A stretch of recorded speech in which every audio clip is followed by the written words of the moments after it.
এখানেও ঘুঘু পাখি তরকারি পাবেন আপনারা, ব্যাপারটা বোঝেন তাহলে। এই ঘুঘু পাখিগুলো করতে আনেন?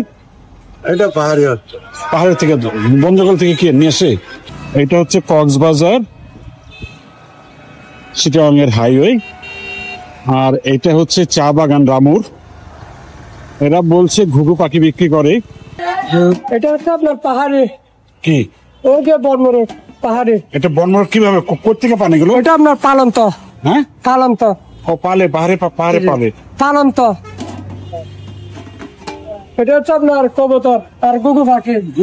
কবুতর কিন্তু শেষ হয়ে গেছে, সবগুলো ঘুঘু পাখি। ঘুঘু পাখি কত করে? 200।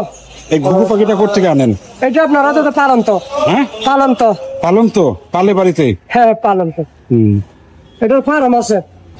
এখানেও ঘুঘু পাখি। ঘুঘু পাখিগুলো কোথেকে আনেন? এটা পাহাড়ের থেকে, বন জঙ্গল থেকে কি নিয়ে আসে? এমনি কি কোথায় কিনতে পাওয়া যায় এগুলো পাখি? আছে এদিকে গর্জনিয়া। হ্যাঁ, গর্জনিয়াতে বিক্রি হয়। জি, আমাদের জানা মতে ঘুঘু পাখি এখনো বাণিজ্যিক ভাবে চাষ হয় না।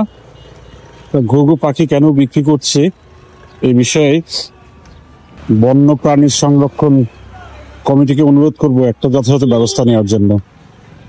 ধন্যবাদ।